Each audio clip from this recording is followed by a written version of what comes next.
Alam ko na ito ay simula pa lamang. Dahil kay Zhang Hao na naglakas loob na gumawa ng ganitong bagay.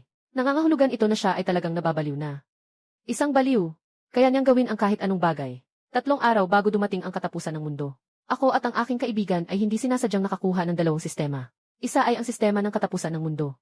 Ito ay isang depektibong sistema ng paglikha. Siya ay masayang pumili ng sistema ng pagwasak. Samantalang ako ay napilitang pumili ng iba.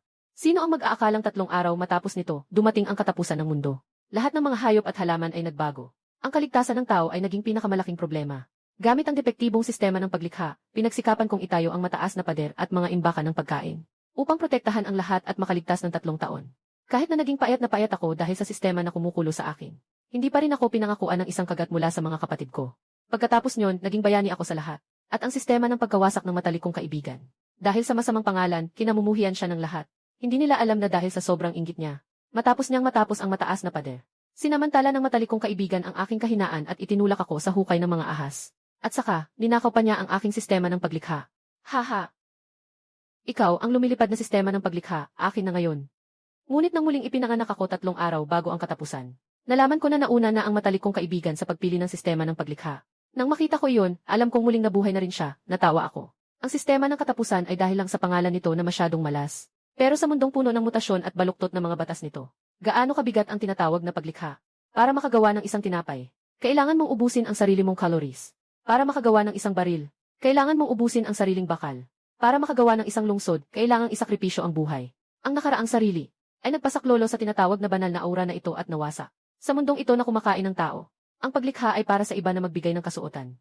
Tanging ang pagkawasak ang tunay na kaligtasan para sa sarili. Ako'y naglakad. Nang hindi nagmamadali patungo sa itim na bola ng liwanag, tumingin sa tila kayang sumipsip ng kaluluwa na kailaliman. Inilabas ko ang aking kanang kamay. Ang maputla at mahahabang daliri ay tuwid na pumasok sa itim na ulap. Yung basura na kayang dalhin ng tao sa katapusan ng mundo ay parang isang banal na bagay. Sa sandaling ang daliri ay mahawakan ang itim na nucleus. Ang matinding lamig ay biglang dumadaloy mula sa braso papunta sa utak. Pakiramdam ko parang inilaglag ako sa 1,000 taon na yelo. Pagkatapos, ang lamig na iyon ay naging apoy na nagsusunog sa loob ng katawan. Babala. Na-detect ang abnormal na paggalaw ng isipan ng host. Napakatugma. Sistema ng paghukom ng mundo wakas na bersyon. Nakabind. Matagumpay na nakabind. Kasalukuyang antas 1. Naka-unlock na kakayahan, bibig ng labis na pagkain. Ang mundo ay isang kantina ng host. Bigla akong yumuko, humihingal ng malakas. Ang aking kanang kamay ay nanginginig ng labis. Sa ilalim ng normal na balat, may mga malabong itim na linya na kumakalat na parang mga ugat. At umaabot hanggang sa siko pagkatapos ay nawawala. Isang hindi pa nararanasang gutom, na parang apoy na sumusunog sa kanyang tiyan. Sobrang gutom. Gusto kumain. Hindi basta kanin o tinapay, kundi gusto ng mas matigas, mas malamig at mas maraming enerhiya. Si Zhang Hao, ang aking kaibigan mula pagkabata, ay nagkukunwaring nagbabasa ng dokumento. Ngunit ang kanyang mga mata ay patuloy na nakatingin sa akin. Nakita niyang talagang nakabinda ko sa walang silbi na sistema. Halos hindi niya mapigilan ang ngiti sa kanyang labi. Ayos lang. Si Li Qiong, ang tanga, tiyak na mamamatay sa buhay na ito. Kapag dumating ang katapusan ng mundo, gagawa ako ng kanlungan gamit ang sistema ng paglikha. Paupuin niya sa pintuan at humingi sa akin, humingi ng pabalik ang aking tingin. Mas mahalaga ngayon ang mas mahabang panahon. Ang pangunahing layunin ay pakainin ang hayop na kamakailan lang nagising sa loob ko. Pumunta ako sa kanyang pwesto. Lumakad ako sa tabi ng aking sariling pwesto. Ito ay isang mesa na gawa sa pinagsamang kahoy. Ang gutom ay nagdudulot ng sobrang paglabas ng laway. Habang nakatingin ang mga kasamahan ko sa paligid na nagulat, inilabas ko ang aking kanang kamay at hinawakan ang metal na gilid ng mesa. Sa isip ko, binibigkas, lamunin. Ang itim na mga guhit sa aking palad ay biglang nagliwanag. Ang matigas na stainless steel na gilid ay tila natutunaw na tsokolate, biglang lumambot at yumuko. At pagkatapos ay dumaloy ito papasok sa aking katawan. Ang daloy ng init ay agad na nagpalayo sa pakiramdam ng panghihina sa aking katawan. Tinitigan ko ang medyo maputla kong likod ng kamay. Nakangiti sa sarili, tinukso ang sarili. Noong nakaraan, para masuportahan ang team ni Zhang Hao ng mga vampira, palagi akong kulang sa nutrisyon. Ngayon, muling ipinanganak sa katawan na ito. Isa itong tipikal na katawan ng trabahador na nasa ilalim ng kalusugan. Pagkaraan ng 3 araw, lalabas ang unang alon ng apokaliptikong ulap mula sa ilalim ng lupa. Gawing isang larangan ng digmaan ang super lungsod na may 2 milyong populasyon. Na ito, sa oras na iyon, ang mga mutadong daga ay kasing laki ng mga guya. Ang mga ligaw na pusa ay madaling makakalas ng baluti ng tangke.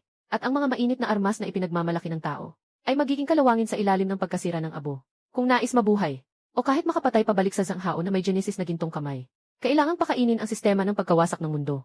Sa isang nakakatakot na antas sa loob ng 3 araw. Ding, sa sandaling iyon, nakaupo ako sa elevator. At dumating sa basement level 2 na paradahan. Sumalubong ang malamig at mamasamasang hangin. Hindi ko kinuha ang sarili kong lumang sasakyan.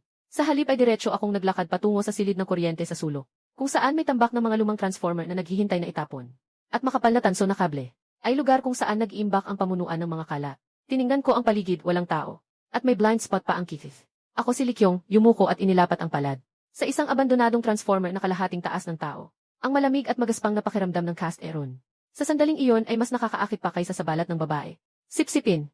Biglang lumawak ang itim na marka sa palad. Parang isang itim na net. Nabuo agad ang kalahati ng transformer. Ang matigas na metal na panlabas ay sa ilalim ng itim na liwanag. Hindi ito naglabas ng kahit anong ingay. Sa halip, parang mga buhawi na pinakakalawang na buhangin. Na walang ingay na nagkakabuwal. Nagiging mga itim na agos ng enerhiya. Nasakim na sumisingit sa aking mga butas ng balat. Kasabay ng pagkawala ng metal. Isang mainit na daloy na parang lava ang dumadaloy sa buong katawan. Ang dati na nanakit na likod dahil sa matagal na pagyuko sa trabaho, ay biglang naging magaan. Bahagyang namamaga ang mga kalamnan. Puno ng lakas na sumabog. Nawala na ang mga lumang kagamitan na may bigat na daan-daang kilo. Walang natirang kahit kaunting kalawang. Sa lupa, may natirang mansa na tila kinain ng matinding asido. Tumayo ako at hinawakan ang aking kamao. Ang mga daliri ko ay naglabas ng malalakas na tunog. Ito ang lasa ng ebolusyon. Sobrang bagal. Ang kaunting tanso at bakal na ito ay aabutin pa ng mahabang panahon. Kailangan nating maglaro ng malaki. Kaya't kinuha ko ang aking cellphone. Mabilis na nag-swipe ang mga daliri ko sa screen. Tinawagan ko ang isang numero. Hello, si Lao Chen ba ito? Ako si Likyong. Gusto kong magbenta ng bahay. Yung duplex sa gitna ng lungsod, cash lang ang kailangan. Alam ko na ang market price ay 5 milyon, 3 milyon lang ang kailangan ko. Isang kondisyon lang, kailangan ng pera ngayong gabi. Kahit na pera mula sa underground moneylender ay okay lang. Nagtapos ako ng tawag at agad akong tumawag muli, nagbukas ng ilang bihi. Puno ang limit. Kahit yung mga mataas na interes na mayeth. Wala akong pinalampas. Pagkatapos ng 3 araw, ang gusali ng bangko ay magiging pugad ng mga mutant na gagamba. Sino pa ang maghahanap sa akin para magbayad? Gagamitin ko ang mga perang halos maging papel na lang. Bilang tiket para makaligtas sa katapusan ng mundo. Pagkalipas ng 2 oras, tinitingnan ko ang 1 milyong higit pa sa bank account ko. At ang pangakong ibibigay ni Kuya Chen sa ahensya. Ng 3 milyong cash na dadalhin sa gabi. Papunta sa labas ng bayan. Sentro ng pag-recycle ng lumang metal sa puok ng Bishan, 79. Ito ang pinakamalaking basurahan sa buong lungsod. Mga dikalawang sasakyan, mga sirang makinarya pang industriya. Mga tambak na bakal na panggamit sa konstruksyon buo. Para sa mga ordinaryong tao, dito ay simbolo ng kalat at dumi. Pero para sa akin na may sistema ng paghahati ng mundo, dito ay parang isang buffet na restaurant. Laging kulay abo ang langit. Pumupuno ang hangin ng amoy ng langis at kalawang. Isang malaking crane ang pinipiga ang isang sirang bus. Naglalabas ng nakakairitang tunog ng pagbaluktot ng bakal. Pagdating ko, mabilis akong pumasok sa opisina ng recycling center. Kinuha ko ang 50,000 deposito para rentahan ito ng 3 araw. Lahat ng sirang sasakyan at kalawang na bakal. Ano? Sabi ko, gusto kong rentahan ang lahat ng mga sirang sasakyan at mga bakal dito. Ang 5,000 ay deposito. Ang natitirang pera, ibabayad ngayong gabi. Sa loob ng 3 araw. Kailangan mong linisin ang lugar na ito. Walang papasok dito kundi ako. Per, niloloko mo ba ako? Ang mga gamit ko dito sa bakuran. Halos ilang milyong halaga. Bakit ka magrerenta ng 3 araw? Gagawa ka ba ng pelikula? Huwag kang magtanong ng hindi dapat itanong. Sige na nga. Basta bayad ang usapan. Kahit pasabugin mo pa dito, wala akong pakialam.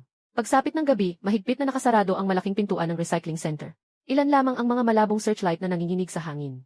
Nakatayo ako ng mag-isa sa harap ng isang maliit na bundok, na binubuo ng daan-daang mga sirang sasakyan. Huminga ako ng malalim at inunat ang mga braso. Ang itim na guhit sa aking mga palad ay biglang sumiklab. Hindi na ito ang dati kong mahinang liwanag, kundi naging 2 naglalagablab na itim na apoy. Oras na ng pagkain.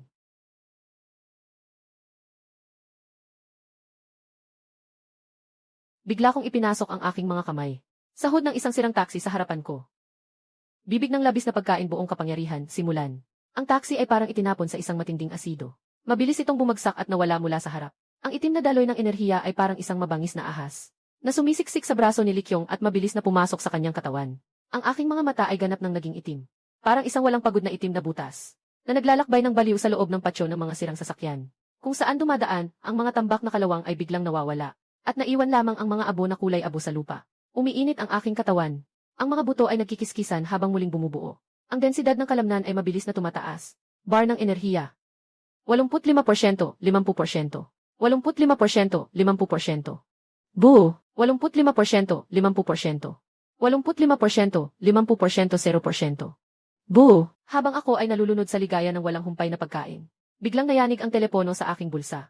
Medyo inis siyang kumuha at tiningnan, lumalabas sa caller ID. Suking! Biglang huminto ang galaw ko.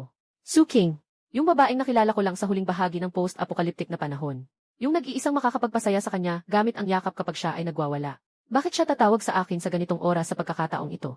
Na-accept ko ang tawag. Hello? Likyong, nasaan ka? May mahalagang sasabihin ako sa'yo. Pakiramdam ko ay parang babagsak na ang mundong ito. Naramdaman kong kumabog ang puso ko. Ang talento ni Suking ay nagising na. Bago pa man magsimula ang katapusan ng mundo. Nasaan ka? Pupunta ako sa'yo. Naaalala ko noong nakaraang buhay si Suking ay nasa paaralan. Nakatira sa dormitoryo ng isang buong buwan. Halos mamatay sa gutom bago siya natagpuan ng isang grupo ng mga nakaligtas. Nasa aklatan ako ng paaralan. Likyong, pwede mo ba akong pautangin ng kaunti? Gusto kong bumili ng pagkain at mag-imbak. Masama ang pakiramdam na iyon. Parang mga senyales bago ang lindol. Tumingin ako sa harap ko sa kotse na. Nasa kalahati na ng aking kinakain. At mumiti ako ng bahagya sa isang malambing na lungkot. Ito ang unang pagkakataon na nagpakita siya ng taos pusong ngiti mula nang siya'y muling isinilang. Kumuha ka ng ilang damit, maghintay ka sa akin doon. Pupuntahan kita. Dadalahin kita sa isang lugar na walang makakasakit sa iyo. Tinawagan ko ulit, tiningnan ko ang panel ng sistema. Tinawagan ko ulit, tiningnan ko ang panel ng sistema. Enerhiya, 78/100, konti na lang. Nakatingin siya sa malayo, sa malaking crane na iyon, na may timbang na higit sa 10 tonelada. Yan ang huling pasabog. Tumakbo ako ng mabilis, tumalo ng mataas. Isang suntok ang tinamaan sa poste ng crane. Pagsabog ng itim na liwanag, isang napakalaking halimaw na bakal ang umiyak. Pagkatapos ay nilamon ng walang katapusang kadiliman. Nilamon ang malalaking makinang pang-construct. Sumabog ang enerhiya. Naka-unlock ang bagong kakayahan, pagbabago ng materya. Pagbabago ng materya. Naka-unlock ang bagong kakayahan, pagbabago ng materya. Pagbabago ng materya. A-unlock ang espesyal na espasyo, itim na rehiyon 10 kubikong metro. Hindi maaaring mag-imbak ng buhay na nilalang. Nararamdaman ko sa aking katawan ang dumadaloy na nakakatakot na lakas. Ngayon, kaya kong buhatin ang isang kotse gamit ang isang kamay ng walang problema. At dahil sa pagbabago ng materya, hindi na ako walang armas ngayon. Ipinatong ko ang aking palad, ang itim na ulap ay umuusok. Isang itim na parang gabi. Ang talim ng isang mahabang tabak na unti-unting bumubuo na may asul na liwanag. Ang katawan ng tabak ay gawa sa mataas na lakas na haluang metal, na nakuha mula sa mga sasakyan na pinagsama-sama ng 1,000 beses. Ang tigas ay kasing tigas ng diamante. Hinampas ko ang hangin at napunit ito ng matalim na pagsabog. Susunod, oras na para kunin ang tao. CJ, maghanda ka ng malaking regalo para kay Sanghao. Inilagay ko ang itim na mahabang kutsilyo na ginawa mula sa maraming piraso ng bakal. Nang gumalaw ang aking isip. Ang mahabang kutsilyo ay naging isang ulap ng itim na usok. Muli itong pumasok sa mga guhit ng kanyang palad. Naghahanda na akong umalis. Ang bakal na pinto sa opisina ng recycling station ay biglang tinadyakan at bumukas. Ang boss na kalbo na may mukha na puno ng kalamnan ay dinala ng 7 o 8 lalaking may tatoo na sumugod palabas. Ang ilaw ng searchlight ay kumikislap ng malabo. Pinahaba ang kanilang mga anino na parang mga halimaw na nakangisi. Tumigil kayo dyan. Halos tumambad ang mga mata ng boss na kalbo. Pagkatapos ay bigla siyang tumingin sa akin. Ang kasakiman ay agad na nanaig sa takot, batang lalaki. Saan mo dinala ang mga gamit ko? Yung tambak ng bakal, hindi bababa sa ilang tonelada yan. Kahit gamit ang truck, isang gabi ang kailangan para dalhin yan.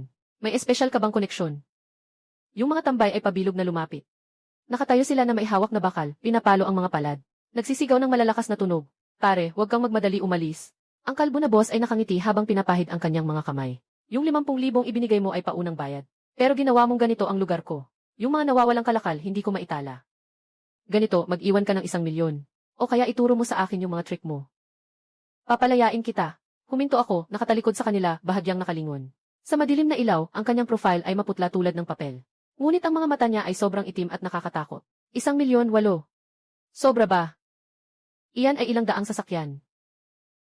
Wala akong pakialam kung anong mga ilusyon ang ginamit mo para mawala ito. Ngayon, hindi mo maiiwasang ipaliwanag ang mga bagay-bagay. Sa hilagang bundok na ito, huwag mong asahang makaalis ka.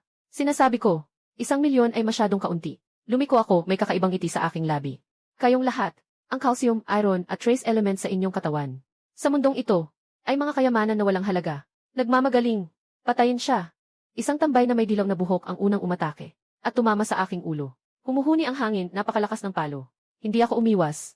Kahit hindi man lang ako kumurap. Sa sandaling ang bakal ay malapit nang tumama sa aking noo. Itinaas ko ang aking kaliwang kamay. Sumipsip. Walang kahit anong ingay ng banggaan.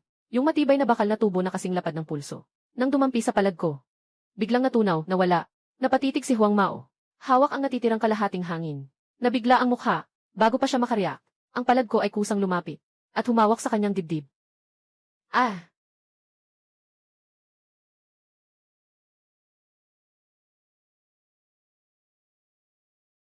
Nakakuha ng mataas na purong enerhiya ng buhay. Babala, ang pagsipsip ng buhay ng ibang tao ay magdudulot ng pagtaas ng galit ng may-ari ng 5%. Demonyo, nagnanakaw ng buhay. Ang natitirang mga guon ay umingit ng matinis na sigaw. Itinapon ang hawak nilang bagay at tumakbo palayo. Hindi ako nagsunod. Humarap at sumakay sa isang mabigat na motorsiklo sa tabi ng daan. Umungol ang makina, parang isang itim na kidlat. Hinati ang dilim ng gabi, papunta sa sentro ng lungsod na mabilis na tumatakbo. Sa oras na iyon, naramdaman kong kumukulo ang dugo ko. Ang bakas ng bagong nilamon ay nagpapasigla sa akin. Kailangan ko ng isang sandigan. Isang sandigan na magpapalinaw sa aking isipan. Iyon ay si Suking.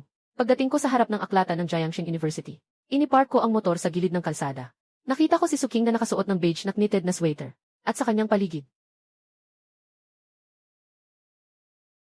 Nakasandal sa pinto ng sasakyan. Hawak-hawak ang susi ng kotse. Palaging nang aabala at nakikisawsaw. Siya ang matapat na aliporas ni Zhang Hao sa nakaraang buhay ni Wang Kai. Pagkatapos ng katapusan ng mundo, umaasa sa mga suplay ng pamilya. Pinagsamantalahan at sinaktan ang maraming babae. Paulit-ulit ko nang sinabi, Suking, ang salo-salo ngayong gabi ay para sa iyo. Pupunta rin si Kuya Zhang Hao. Sikat na siya sa loob ng bilog ngayon. Marami siyang mga koneksyon. Hindi ka ba hindi maganda ang pakiramdam? Tamang-tama, makakapagpahinga ka. Mayroon akong pinakamagandang alak sa sasakyan. Wang Kai, talagang hindi ako maganda ang pakiramdam. Pakilipas ka nga. Mahina pero matatag ang boses ni Suking. Kitang-kita sa kanyang likas na kakayahan sa espiritual na paningin ang matinding babala. Ang mundong nasa harap niya. Tiyak na baluktot at nagkakapatong-patong ang mga anino. Ang hangin ay puno ng amoy ng pagkabulok, na nagpapasakit ng ulo sa kanya. Huwag kang makialam kung ayaw mong mapahiya. Ang pagtingin sa'yo ni Zhang Hao ay swerte mo. Narinig ko na ang boyfriend mong pulubi na si Li Qiong ay nag-resign at nagwawala ngayon. Anong kinabukasan meron sa ganung tao? Hindi na siya nakapagsalita. Hawak ko na ang kanyang pulso nang hindi ko namamalayan. Ang pakiramdam sa dulo ng aking daliri ay matigas na parang bakal. Si Wang Kai ay umuungol sa sakit.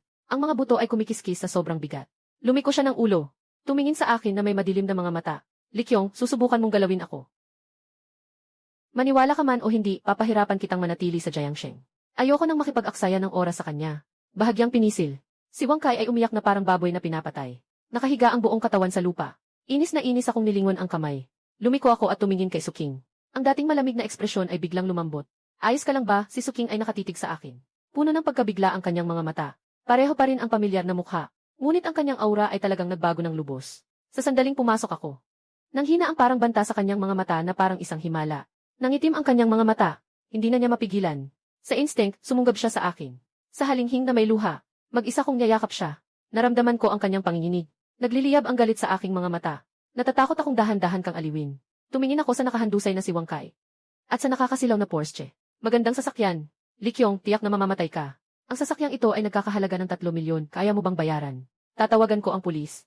Gagawa ako sa'yo. Napailing ako ng bahagya. 3 milyong, bitawan mo. Dahan-dahang lumakad si Suking papunta sa Porsche. Inangat ko ang paa. Dahan-dahang tinapik sa makinang nahud ng kotse. Na-reconstruct ang bagay. Reverse output. Biglang yumanig ng matindi ang Porsche sa susunod na segundo. Sabay-sabay na pumutok ang 4 na gulong. Lumipad ang takip ng makina. Parang may di nakikitang malakas na kamay na hinahalo ang mga komplikadong bahagi nito. Nagsabog ito ng parang lugaw. Nagsiputok-putok ang mga piraso sa lupa. Ang buong metal na frame ng sasakyan. Biglang napuno ng makapal na pulang kalawang. Kinilatis ko ang kalawang sa aking pantalon. Nakatingala ako sa lubos na nabigong si Wang Kai. Wala na siyang halaga ngayon. Walang anuman, tinulungan kitang masira. Para hindi mo na kailangan ng inspeksyon. Pagkatapos, hinawakan ko ang kamay ni Suking. At hindi na lumingon, naglakad kami papunta sa motorsiklo. Pabalik ng bahay. Ngunit, hindi ko dinala si Suking pabalik sa inuupahang apartment. Kundi pumunta ako sa Red Star Air Raid Shelter sa kanlurang bahagi ng lungsod. Isang lugar na aksidenteng natuklasan sa nakaraang buhay. Na nakabaon 30 metro sa ilalim ng lupa. Na may sariling sistema ng bentilasyon. At may makapal na pader na 1 metro ang kapal na gawa sa konkreto. Tumingin si Suking sa madilim na pasukan. May pag-aalinlangan sa mga mata. Dito tayo titira. Kinuha ko ang flashlight mula sa backpack. Ang liwanag ay tumago sa dilim. Pinailawan ang mabagsik at mabigat na bakal na pinto. Maniwala ka, hindi naligtas sa itaas. Sa susunod na 2 araw, halos hindi ako nakapagpahinga. Lahat ng lakas ay inilaan para baguhin ang air raid shelter. Inilagay ko lahat ng sirang generator sa loob ng air raid shelter. Mga ventilation pipe, mga bakal na kama, isa-isa kong hinawakan. Sa ilalim ng kontrol ng apocalypse system, ang mga kalawangin at sirang makina ay dinurog at nilamon. Nilinis hanggang sa mawala ang kalawang at muling hinubog. Kahit ang 1 toneladang kalawang na pinto. Ang mabigat na pinto ay ginawa ko gamit ang maraming mataas na lakas na haluang metal. Muling binuo ito na may bigat na 3 tonelada. Isang itim na higanting pinto na hindi kayang buksan kahit ng armor-piercing na bala. Li Qiong, parang nagising ka sa isang superpower. Maaari na, Suking, tandaan mo ito. Ano man ang makita mo sa hinaharap, kahit na maging halimaw ako. Basta't hindi kita sasaktan. Huwag mo akong katakutan. Hindi ako natatakot kahit ano ka pa maging. Hindi ako natatakot. Pagkatapos gawin ito, gulo na ang labas. Nag-aaway ang mga ligaw na aso sa kalye. Maraming ibon ang bumabangga sa mga salamin ng gusali. Sa social media, ang pagbili ay nangunguna. Ang paksa tungkol sa katapusan ng mundo ay sumikat sa mga trending. Kumakalat ang takot. Naupo ako sa control room. Hinahawakan ang inayos na radyo. Huwag kayong magpanik, mga pamilya. Naramdaman ko ang pagdating ng sakuna. Ngunit nakatanggap na ako ng pahiwatig mula sa langit. Nakatayo na ako ng isang arko ng liwanag. Nasa tuktok ng hotel sa gitna ng lungsod. Doon ay may sapat na pagkain, tubig at mga depensa. Basta't handa kang sumali sa amin. Pumirma ng kasunduan ng tulungan. Maaari kitang bigyan ng kanlungan. Kasunduan ng tulungan. Iyon ba ay parang kontrata ng pagbebenta ng sarili? Sa simula ng taglagas, dapat ba tayong magpaalala sa iba? Walang silbi. Hirap na hikayatin si Liang Xin. Sumpa, ang demonyo. Sa ganitong oras, pipiliin mong maniwala sa ganitong klaseng mapagpanggap na tao. Kahit mailigtas natin, kahit makaligtas ang ating espada. Kahit makaligtas, magiging espada pa rin ito na tatama sa atin sa huli. Sa huli, magiging espada pa rin ito na tatama sa atin. 10 minuto na lang ang natitira. Dinala ko si Suking sa ibabaw. Nakatayo sa nakatagong ventilasyon ng silong. Tumingala sa langit. Dumating na pagkasabi ko. Pumutok ang langit. Isang itim na bitak na tumawid sa kalangitan ang biglang lumitaw. Parang ginupit ng Diyos ang tela gamit ang kutsilyo. Agad na sumunod. Ang walang katapusang kulay abo na ulap ay parang bumuhos na baha, na sumisirit mula sa mga bitak. Hindi ito pangkaraniwang ulap ng tubig. Ito ay isang konkretong virus. Isang halo ng mutasyon at mataas na dimensyon na enerhiya. Sa bawat dumaan, lahat ay nagiging pagbabago.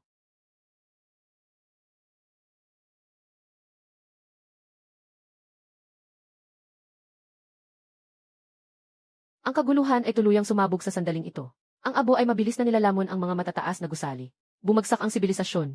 Nagkawatak-watak ang kaayusan. Sa isang iglap, naging impyerno ang mundo. Hawak ko ng mahigpit si Suking na tila natulala, at itinulak siya papasok sa daanan ng bomb shelter. Pagkatapos ay mariing isinara ang 3 toneladang pintuan ng haluang metal. Ilang makakapal na bolt ang bumagsak. Ganap na naihiwalay ang mga sigaw sa labas.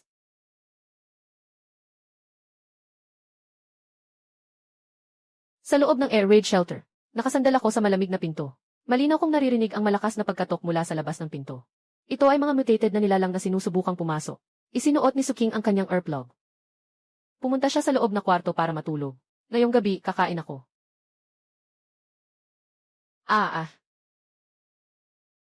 Ala, eh. Ah, ah.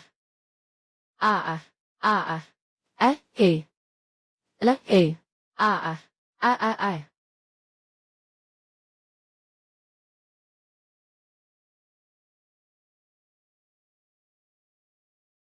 Buksan mo ang bibig mo. Makinig ka, Suking. Ang lahat ng nararamdaman mo ngayon ay ang kasalukuyang realidad. Ngunit kailangan mong matutong i-block ito. Isipin mo ang iyong pandama bilang isang radyo. Ngayon, masyadong magulo ang channel. Lahat ng ingay. Kailangan mong matutong patayin ito. O pakinggan mo lang yung gusto mong pakinggan. Pero sobrang sama. Pero ang sama talaga. Si Auntie Wong sa taas. Yung tindero sa karatula sa kanto. Natuwa na sila. Mula nang bumaba ang alikabok ng abo. Nabiyak na ang relasyon ng lipunan noong panahong iyon. Hindi na sila ang iyong kapitbahay, kundi mga sangkap ng mga mutante, o mga mutante sa hinaharap. Itago mo ang iyong awa. Mas delikado pa ito kaysa sa lason ngayon. Subukan mong ituon ang pansin sa akin. Tumingin sa akin, damhin ang aking enerhiya.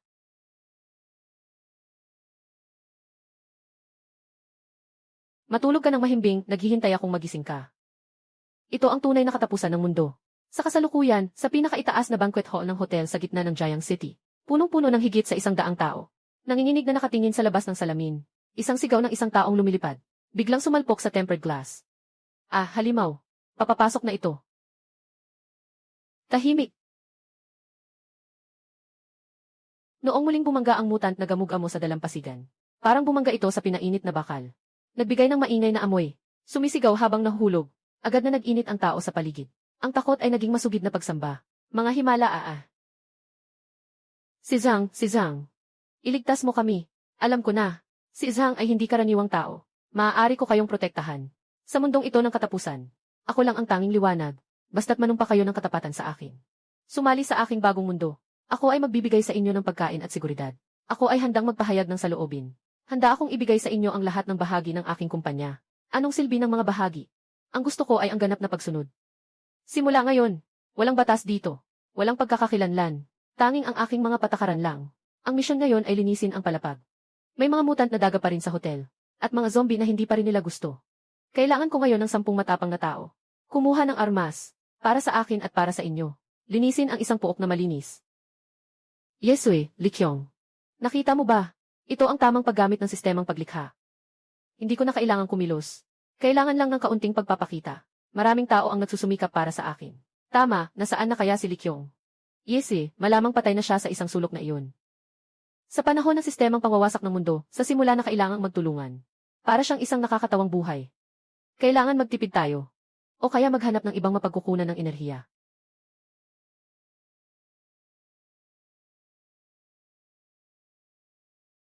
Ding, nilulon ang lithium battery pack. Nakuha ang pag-convert ng kuryente. Bilis na dagdagan ng 0.2. Nakuha ang mabibigat na metal na elemento. Tigas ng buto na dagdagan ng 0.1. Ganito ang mababang uri ng industrial na basura. Lumalabnaw ang enerhiyang naibibigay nito. Kailangan ko ng laman. Kailangan ko ng uri na may taglay na mutasyong factor. At karne na may mataas na panganib na enerhiya. Dumating na ba? Unang bisita. 3, isa ang malaki sa harap. 2 ang maliliit sa likod. Maraming paa ang paraan ng paglakad. May nakaka-corrosive na likido sa katawan. Dapat ay gray mist aluminum. O baka ito ay isang mutant na alimango. Gutom na kumain ng karne. Hello, tagadala ng pagkain.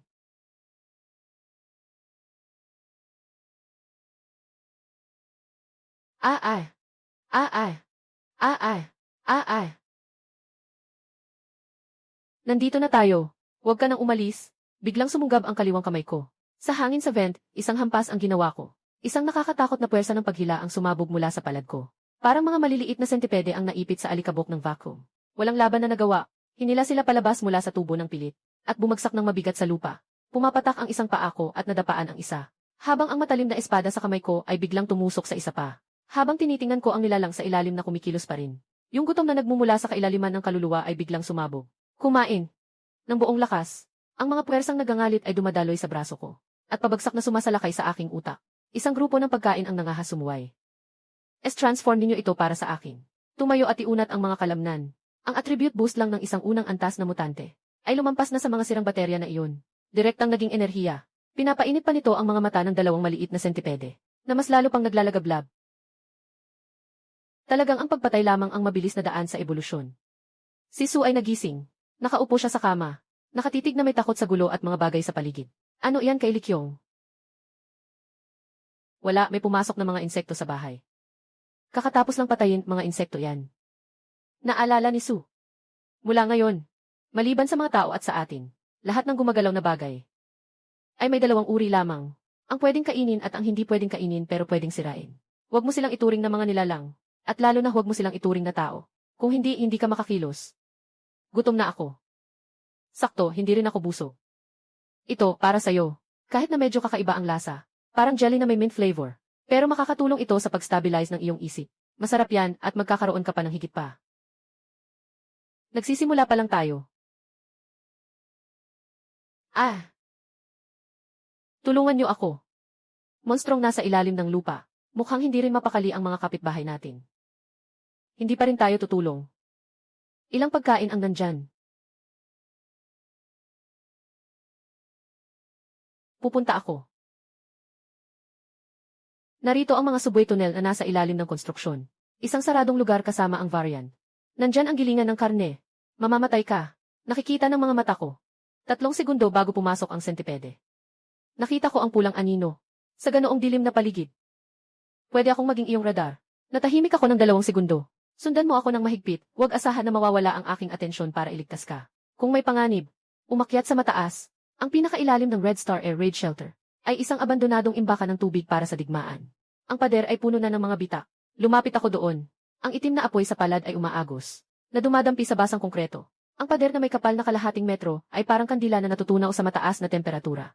Natahimik na nagbubukas ng isang malaking butas. Ito ang site ng muling pagtatayo ng linya 3 ng subway. Ang malaking shield tunneling machine ay tahimik na nakatayo sa dilim. Doon, ang pulang ilaw ay napakabigat. Parang isang naglalagablab na apoy. Mayroon pang maraming mahihinang puting liwanag. Iyan ang mga tao, sumusunod tayo sa riles. Ang emergency na ilaw ay kumikislap. Ang mga anino ay nahahati at nagiging pira-piraso. Lumiko tayo sa isang kurbada. Isang tren ng subway ang naipit sa gitna ng tunel. Ang orihinal na umaga na biyahe ay lumihis sa riles. Sumalpok ito sa patay na dulo. Ngunit ang pinakakatakot ay hindi ang pagkabangga mismo, kundi ang tren na ito ay nabuhay. Ang metal na balot ng mga bagon ay kumikilos tulad ng balat. Ang mga bintana ay naging semi-transparent na laman. Sa harap ng tren, ang ibabang bahagi ng driver ay ganap na natunaw sa dashboard. Ang itaas na bahagi ay namamaga tulad ng isang higante. Sobrang gulat na kinukuha ang mga nakaligtas sa paligid. Isinusubo sa bibig, malapit nang isara ang pinto ng sasakyan.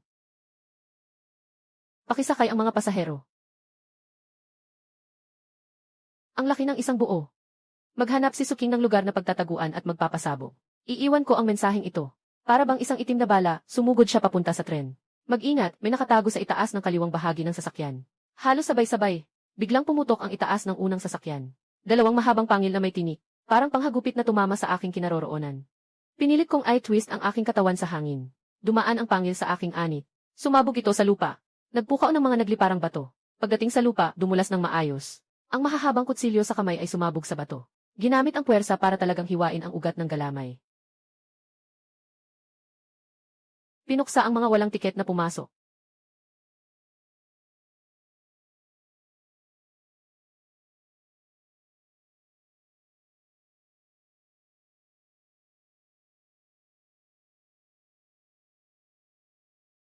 Sobrang dami nila. Mas marami, mas maganda. Sistemang pagsira ng mundo. Materyal na pagbabalik. Bakukang bakal.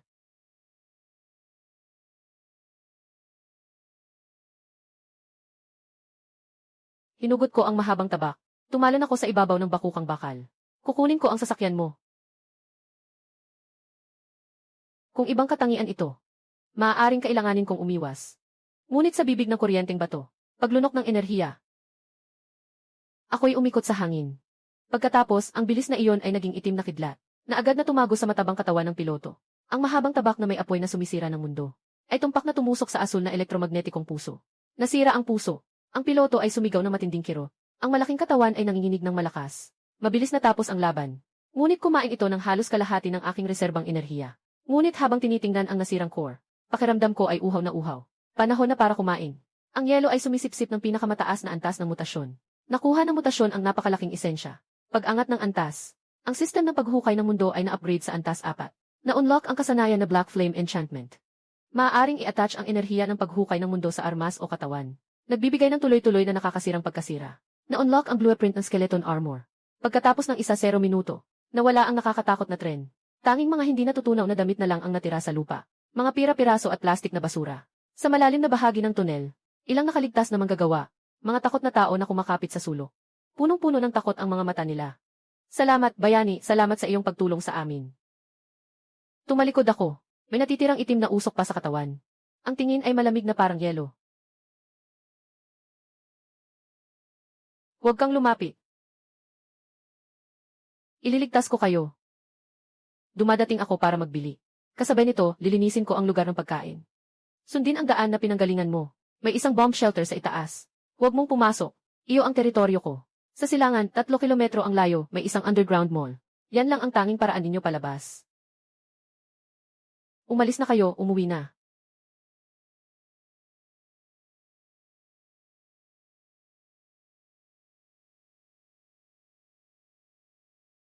Sa ganitong kalakaran, ito na ang pinakamalaking awa niya. Sa kasalukuyang hotel sa gitna ng Jiangsheng, nakaupo si Zhang Hao sa pangunahing upuan. Biglang pumasok si Zhao Gang ng nagmamadali. Anong nagmamadali? May monster pumasok na. Hindi monster. Ito ay pagkain, kahapon gamit mo ang iyong kapangyarihan. Nilikha mo ang mga tinapay at inihaw na manok. Nasira na. Pagkatapos kumain ng ilang nakaligtas, nagsimula silang magsuka at magdumi. Ang iba ay nagsuka pa ng itim na likido. Pumunta sila para suriin ang natitirang pagkain. Nalaman nilang ang mga tinapay ay naging abo na. Parang abo ng nasunog na papel. Kapag nahawakan ay nagkakalas agad. Tumingin si Zhang Hao sa tinapay. Bahagyang nanginginig ang mga daliri niya. Siyempre alam niya kung ano ang nangyayari. Sa simula ng sistemang lumikha, ang paglikha ay hindi tunay na pagbabago ng materyal, kundi puwersahang pagmumodelo ng estruktura ng materyal gamit ang enerhiya. Kapag naubos ang enerhiya, o kapag tumigil na ang tagalikha sa pagpapanatili ng proseso, ang mga bagay na ito ay babalik sa orihinal nilang anyo. Isang kalat ng enerhiya na natira. Test? Sabi sa manual ng sistema, kayang tumagal ng 3 araw ang nilikha. Bakit 2 araw lang gumuho na? Baka dahil sa depensa laban sa mga gamu-gamu kahapon, naubos ang enerhiya. Nasaan sila? 000. Nasa lobby silang lahat, nag-aaway. May nagsabi na sinungaling ka. 000 sinasabi na hindi ito himala. Ito ay isang ilusyon. May mga tao pang gustong umalis. Umalis? Hindi natin sila pwedeng hayaan na umalis. Ito ay isang pagsubok. Ito ay pagsubok ng langit sa kanilang pananampalataya. Hayaan mo na silang umalis ngayon. Ang respeto na aking naipon ay tuluyang guguho. Ang hindi perpektong kakayahan sa paglikha ay magiging sanhi ng kaguluhan sa buong lungsod na magdadala ng walang katapusang problema. Ang misyon ng pag-upgrade ng sistemang paglikha ay nagtatag ng pananampalataya. Kapag ang tao ay nagkawatak-watak, ang daan patungo sa pag-upgrade ay tuluyan ng mapuputol. Si Zhaogang ay pupunta upang hulihin ang taong nangunguna sa kaguluhan. Sabi nila na hawaan siya ng abo na ulap. Isang natatagong zombie siya, pero siya ay maayos naman. Sabi ko siya nga.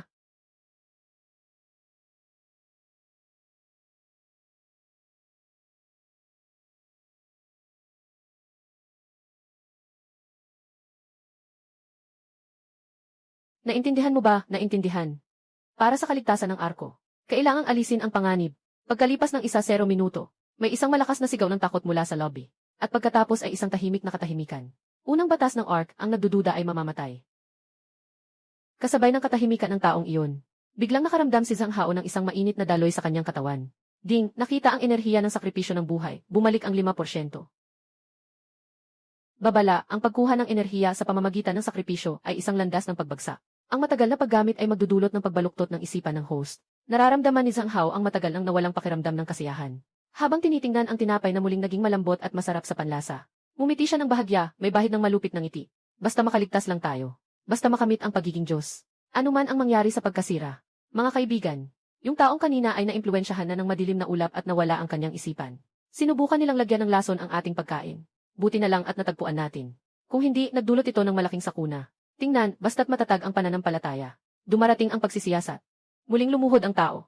Nagmakaawa at umiiyak sa kanilang pagdududa. Tanging sa sulok lamang, ilang tao na may matalas na tingin ang hindi lumuhod, kundi nagpalitan ng takot na tingin. Ito ay nagsasabi ng kasinungalingan. Kakaunti lang ang sinubukan kong maramdaman. Ano ang nangyayari sa labas? Sa direksyon ng sentro ng lungsod ay may isang gintong liwanag. Napakaliwanag, mas maliwanag kaysa dati. Iyon ay si Zhang Hao. Hindi pa patay ang batang iyon. At mukhang maayos ang kalagayan niya. Ngunit sa gitna ng gintong liwanag, nakita ko ang isang itim na bibig.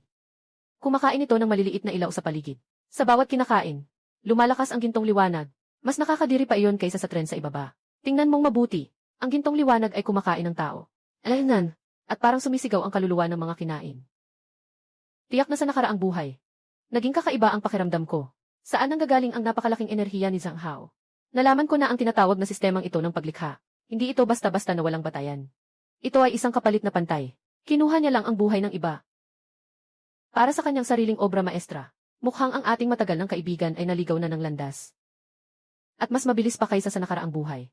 Ano ang gagawin natin? Mukhang napakalakas niya ngayon. Hayaan muna siyang magyabang. Ang pagpapalaki ng baboy, kailangang hintayin na maging mataba. Bago ito patayin para magamit sa pag-upgrade ng tao. Ako, gamit ko ay ang lahat ng bagay para mag-upgrade.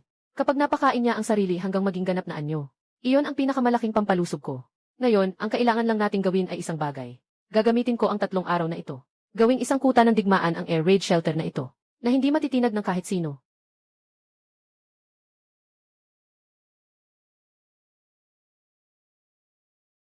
Sa kabilang bahagi ng hotel, si Zhang Hao ay parang isang mansanas na inilagay sa oven, na mabilis na natutuyo. Ang side effect ng Genesis system ay mas nakakatakot kaysa sa inaasahan niya. Sa panahong ito, para mapanatili ang imahe, sobrang napagod siya sa paggamit ng enerhiya.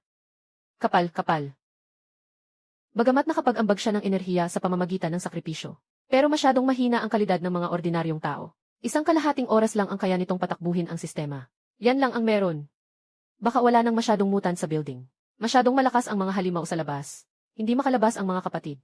At paubos na rin ang mga supply. Biglang hinawakan ni Zhang Hao ang mga kristal. At parang kumakain ng candy, isinubo ito. Habang nagiging pira-piraso ang kristal. Isang maruming enerhiya ang sumalubong sa kanyang katawan. Ngunit ang puting buhok sa kanyang mga templo ay hindi naging itim. Tanging hinto lang ang nangyari sa pagkalat. Huminga ng malalim si Zhang Hao. Piliting niyang supilin ang kanyang pag-aalburong nararamdaman. Pumunta siya sa balkonahe. Nakatingin sa patay na lungsod na ito. Kahit na makapal ang ulap ng abo, ngunit sa pamamagitan ng kanyang sistema ng mata ng Diyos, kitang-kita niya ang daloy ng enerhiya sa lungsod. Walang kahit isang mutante sa kanluran ng lungsod. Iyon ang Red Star Air Raid Shelter. Si Likyong at Zhang Hao ay kumindat. Bumaha ang mga alaala ng nakaraang buhay sa kanilang isipan. Hindi ba patay na ang batang iyon? At nag-evolve pa siya ng twin system. Pagkakasundo at pagtutunggali. Kapag nalaman niya sina Likyong at Zhaogang, tipunin ang templong kabalyero. Nadama ko na may demonyo sa ilalim ng kanlurang bahagi ng lungsod, na nagnakaw ng kapangyarihan ng Diyos. Para sa kinabukasan ng arka, kailangan natin siyang linisin. Red Star Air Raid Shelter. Habang pinapakinis ko ang mga piyesa, bigla akong bumahing. Naku, may sipon ako. May mga bagay na nagmamasid dito. Suking, tingnan mo ang radar. Tumingin si Suking sa screen sa kanyang kamay. May sitwasyon si Likyong. Mula sa direksyon ng sentro ng lungsod, may 12 na mataas na enerhiya na tumutugon na mabilis na lumalapit. Napakabilis. Sinasakyan ito ng sasakyan. Pinunasan ko ang langis sa kamay ko. Tingnan si Zhang Hao, pinapahalagahan niya ako. May nakikita silang gintong liwanag sa kanila. Yung ganong liwanag ay nakakainis. Parang peke na ginto makintab sa labas. Pero sa loob ay punit-punit. Yun ang samahan ng mga Holy Knights ni Zhang Hao. Si Suking ay nag-umpisa ng generator. Itinaas ang kapangyarihan sa pinakamataas. Ano ang balak mong gawin? Dahil nandito na ang mga bisita. Kailangan nating buksan ang ilaw para salubungin sila. Pagkalipas ng kalahating oras, 2 itim na dzigi na na-modify ay umuungal na tumago sa ulap ng abo. Huminto. Sa tabi ng mga guho, 300 metro mula sa pasukan ng Air Raid Shelter. 300 metro mula sa Air Raid Shelter. Sa tabi ng mga guho, 300 metro mula sa pasukan ng Air Raid Shelter. Medyo kakaiba ang kapitin. Sinasabi ng kutob ko. Delikado dito. Mas delikado pa kaysa harapin ang mga mutated na hayop. Bakit tayo matatakot? May proteksyon tayo mula sa Diyos. Kahit ang banal na pananggalang sa katawan natin ay kayang tumigil ng mga bala. Isang Likyong lang. Hindi na makakapagpabago ng lahat, di ba? Sabi ng Diyos, basta maibalik lang ang ulo ni Likyong. Makakamtan nating lahat ang walang hanggang buhay. Para sa walang hanggang buhay para sa Diyos. Anong tunog yan? Ah!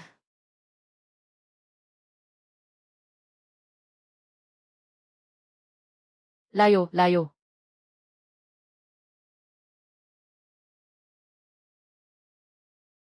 Ah! Tulong, tulong sa akin. Peste, patibong to. Uwi na lahat, umatras. Dumating na tayo dito. Bakit nagmamadali? At saka hindi pa kayo nagbabayad ng entrance fee. Lilikyong, huwag kang masyadong mayabang. Nakatarget na sa iyo ang Diyos. Ang mga katulad mong erehe ay tiyak na mapapalayas. Yung Diyos, tinutukoy mo ba yung nasa hotel, na umaasa sa buhay ng tao para sa kanyang mga espesyal na epekto? O sinasabi mo ba, yung basura na hindi makagawa ng kahit isang pirasong tinapay? Tumahimik ka, sistema. Huwag insultuhin ang Diyos.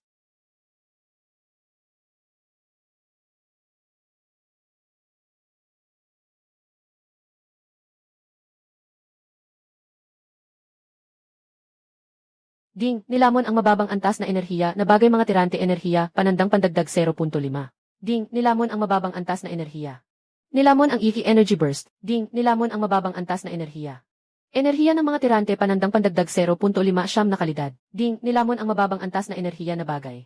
Napakababa ng rating. Napakabigat. Ding, nilamon ang mababang antas na enerhiya na bagay mga tirante. Sobrang dami ng dumi. Rating, napakasarap.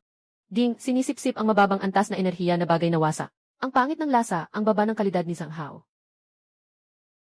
Kakaibang nilalang.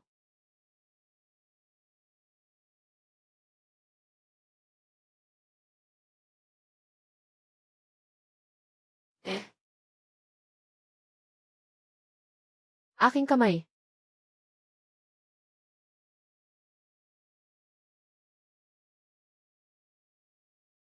Huwag mo akong patayin. Huwag mo akong patayin, pinipilit lang ako. Wala kaming anak sa bahay. Nung pumasok kayo kanina, ang lakas ng sigaw nyo, ang taas ng boses. Pagbubukas ng pagsakop sa lupa. Ding, sinakop ang tatlop si Udo Ibangon. Nakakuha ng 150 enerhiya. Nakuha ang isang maliit na bahagi. Ang fragment ng Genesis Law ay kasalukuyang sinusuri. Nabigo sa pagsusuri, masyadong mababa ang purong bahagi. Mukhang kailangan nating suriin ang batas ng paglikha. Kailangan nating patayin ang pangunahing tao. Huwag lumapit. Hindi kita papatayin. Kailangan mong dalhin ang mensahe pabalik. Sabihin mo kay Zhang Hao. Natanggap ko na ang kanyang padala. Kahit na pangit ang kalidad. Pero itinuturing pa rin na isang paraan ng pagpapakita ng paggalang. Sabihin mo rin sa kanya. Pangangalagaan mong mabuti ang kanyang sistema para lumaki pa ito. Ngayon, sobrang payat niya. Ayaw kong kumain.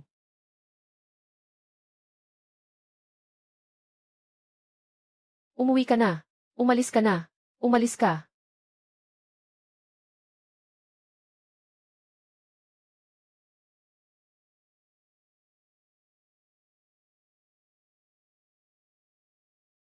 Bakit pinakawalan ni Likyong siya? Ang takot ang pinakamahusay na binhi. Bumalik si Zhao Gang. Ang mga sugat at ang marka sa kanya ay magpapalaganap ng takot sa kampo ni Zhang Hao. Ang pundasyon ng pamamahala ni Zhang Hao ay ang makapangyarihang banal na kapangyarihan. Kung ang kanyang mga tauhan ay makakita na may isang mas nakakatakot na demonyo kaysa sa Diyos, at ang armas na ibinigay ng Diyos ay hindi makakasakit sa demonyo kahit kaunti. Ano sa tingin mo ang mangyayari sa kampo na iyon? Bumagsak ang pananampalataya. Nangyayari ang kaguluhan sa loob. At si Zhang Hao na ganito ang ugali. Pagkatapos makita si Zhao Gang na ganito ang kalagayan, babalik siya. Tiyak na siya ay magagalit ng husto. Ang galit ay magpapawala sa kanyang katinuan. Magpapasya siyang gumawa ng mas mapanganib na hakbang. Sige, linisin na natin ang labanan. Bagamat medyo nasira ang dalawang sasakyan na ito, maganda pa rin ang makina nila. Matatanggal natin at mapapa-upgrade ang generator natin.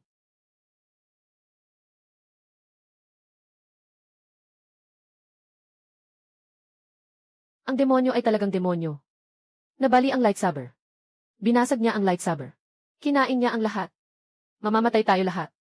Mamamatay tayong lahat, pati ang arka ng mga anghel ay napuruhan na ganito. Totoo bang mapoprotektahan tayo ng Diyos? Tumahimik ka. Ito ay isang pagsubok. Ito ang huling galaw ng demonyo. Binabastos niya ang dangal ng Diyos. Makinig kayong lahat. Mula ngayon, ang Ark ay papasok sa unang antas ng alerto.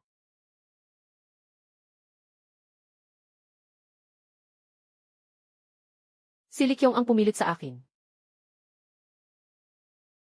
Ngayon gagawa ako ng isang tunay na halimaw.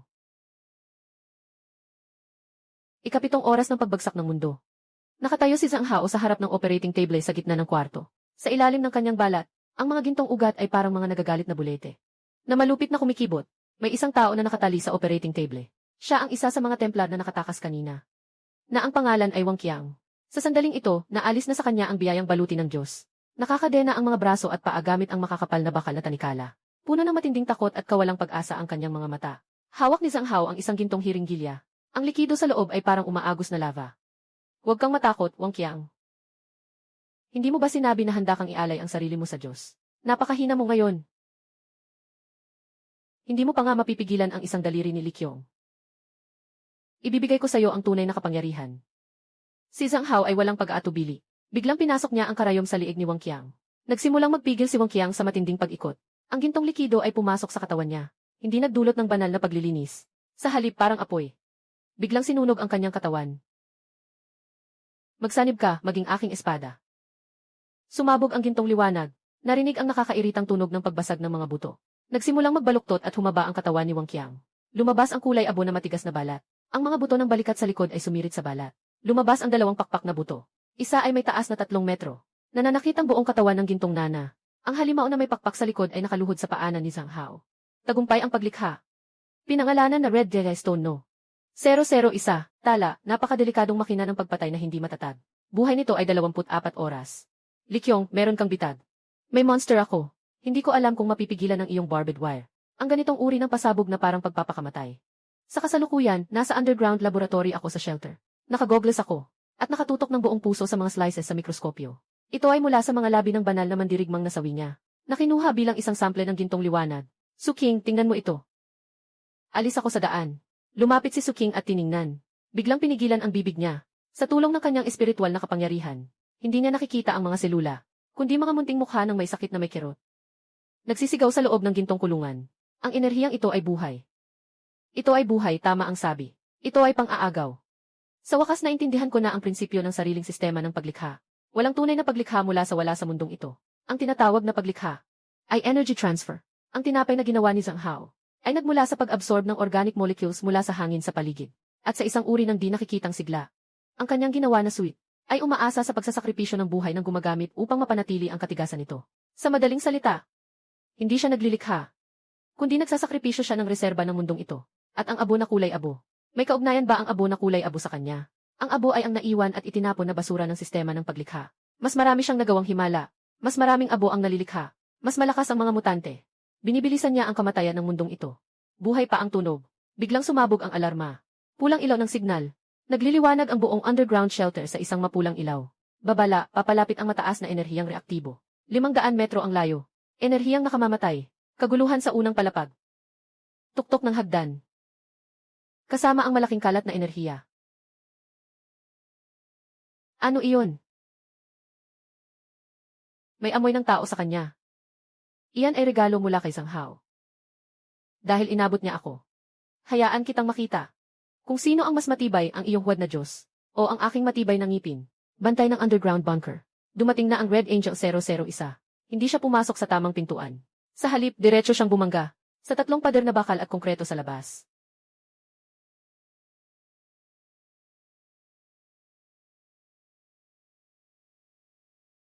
Suot ko ang bagong tapos na panlabas na baluti na gawa sa buto ng halimaw. Para akong isang itim na cheetah na lumilipad sa hangin. Malakas na tinatamaan ang pakpak ng halimaw.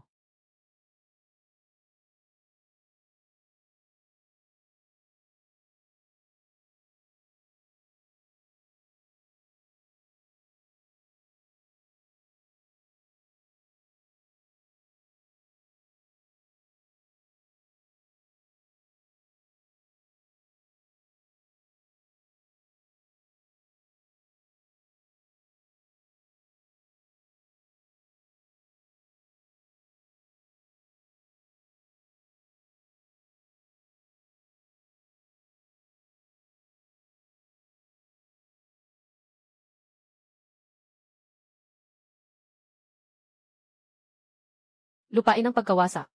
Sumisipsip na baluti. Nakulubot ang aking noo. Napakahalo ng enerhiyang ito.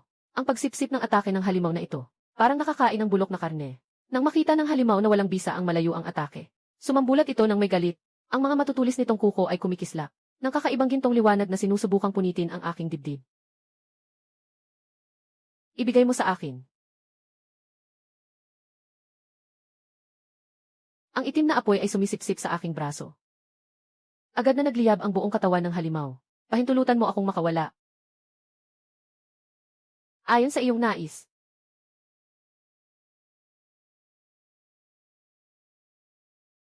Pumatay ng espesyal na nilalang, sandatang pulang anghel. Nakuha ang 300 puntos ng enerhiya.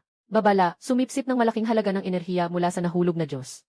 Nadadagdagan ang resistensya ng host laban sa epekto. Gusto niyang kontaminahin ako. Karapat dapat ka lang. Alam ko na ito pa lang ang simula, si Zhang Hao ay talagang naglakas loob gumawa ng ganito. Alam ko na ito pa lang ay simula, ibig sabihin, tuluyang siyang baliw na. Kayang-kaya niyang gawin ang ganito. Alam ko na itong baliw ay kayang gawin ang kahit ano. Kayang-kaya niyang gawin ang ganito. Ikapitong araw ng pagbagsak ng mundo. Biglang, lahat ng mga screen sa lungsod na gumagana pa ay nag-broadcast. Pati na ang holographic projection na ginawa ni Zhang Hao gamit ang sistema. Ay sabay na nagliwanag. Sa screen, si Zhang Hao ay nakasuot ng puting damit. Bagamat medyo pagod na siya, ang kanyang ekspresyon ay puno ng habag, na parang isang santo. Mga kababayan ng Jiangsheng, ako si Zhang Hao. Alam ko na gutom at desperado kayo. Gusto ko ring iligtas kayong lahat. Ngunit ang aking kapangyarihan ay nakatali. Li Qiong, ang anak ng kapahamakan na pinili ng abo. Ninakaw niya ang kapangyarihang dapat para sa buong sangkatauhan. Nakatayo siya sa silong ng lungsod sa kanluran. Doon dati namin iniimbak ang libu-libong toneladang pagkain at gamot sa isang estratehikong bodega na sinakop niya. Dahil sa kanyang presensya, hindi pa rin nawawala ang maitim na uso. Dahil sa kanya, kayo ang nagugutom. Sino ang makakapasok doon? Binigyan ko siya ng karapatan na manirahan sa arka at nang walang katapusang pagkain. Sa puntong ito, nag-aalboroto ang buong lungsod. Selos, kasakiman, gutom. Ang 3 bagay na ito ay pinagsama-sama. Mas nakakatakot pa kaysa sa virus ng mga zombie. Tumingin ako sa screen ng monitoring room. Sa napakaraming pulang tuldok na gumagalaw patungo sa kanlurang bahagi ng lungsod. Siksik na siksik. Ang tindi ng ginawa niya. Gagamitin niya ang buhay ng buong lungsod para punuin ang aming bitag. Ganito talaga ang kalikasan ng tao. Kapag sobrang kakulangan sa mga pangangailangan, bibigyan mo lang sila ng isang sisihin. At magwawala na sila na parang baliw. Maghanda para sa laban. Antas ng sistema ng depensa. Simulan.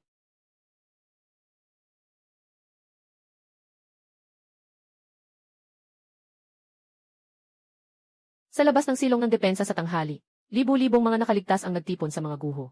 Hawak nila ang iba't ibang uri ng armas, mga bakal na pangpukpok at mga bote ng gasolina.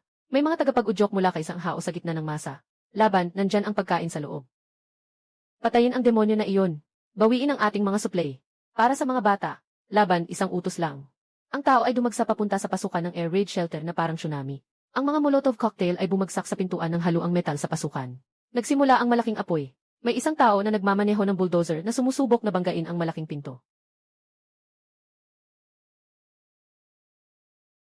Sa loob ng silong ng air raid 281040.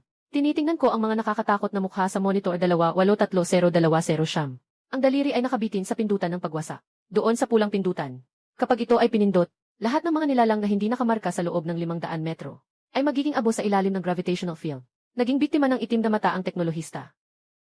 Wala na bang ibang paraan? Kapag tinanggap mo na, talagang magiging demonyo ka na sa kanilang mga labi. Hinawakan ni Suking ang aking pulso. May luha sa kanyang mga mata. Tumingin ako sa mga mata ni Suking na punong-puno ng luha. Tahimik ako ng isang segundo, tapos inalis ang daliri. Tama ka. Hindi ako magiging demonyo. Gusto kong maging kanilang bangungot. Layo ka. Ang mga unang daang tao sa unahan. Pakiramdam nila ay parang tinamaan ng mabigat na martilyo sa dibdib. Maraming tao ang sabay-sabay na napahiga sa tuhod. Diretso kang yumuko sa lupa. Napalingon ang mata ng driver ng forklift. Naduling siya. Nawala ng kontrol ang sasakyan at bumangga sa bato sa tabi. Tahimik ang buong lugar. Lahat ay nagpipigil ng takot habang nakataas ang kamay sa dibdib. Nakatingin sa nakasara nitong pinto. Biglang unti-unting bumukas ang pinto. Naglakad ako mag-isa palabas. Dala ang hawak na mahabang espada. Sa likod ko may bitbit na 1 metrong diametro na itim na bilog. Gumagawa ng posisyon. Sa bawat hakbang ko, may hiwa sa lupa sa ilalim ng aking mga paa. Ang itim na apoy na tao ay sumisilak sa mga hiwa. Nanghihingi ng pagkain. Mayroon akong pagkain. Pero para yan sa tao. Sino man ang tingin sa sarili bilang tao, tumayo ka at huwag gumalaw. Sino man ang gustong maging alagad ni Zhang Hao. Subukan mong tawirin ang linyang ito. Bigla kong tinusok ang mahabang kutsilyo ko sa lupa. Isang malakas na tunog ang sumabog. Ang itim na bilog sa likod ay biglang lumiwanag. Isang nakikitang itim na korona ng liwanag. Lumalawak mula sa kanya bilang sentro. Sa lugar na tinatamaan ng korona, ang mga kalawang, bato at bote ng gasolina sa lupa ay agad na naging alikabok. Sa gitna ng mga tao, ilang mga tagapagsimula na ipinadala ni Zhang Hao ay nagtitinginan.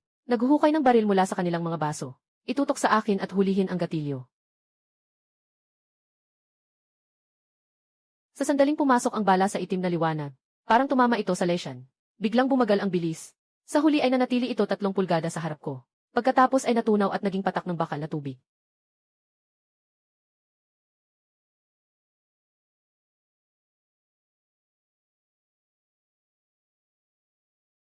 Mukhang may mga hindi nakakaintindi ng buhay. Itinaas ko ang kamay at itinuro ang mga taong pumutok ng baril. Bigla ang malakas na pag-ikot ng katawan. Sa susunod na segundo, sumabog sila sa gitna ng tao. Nagiging ulap na kumakalat sa buong paligid.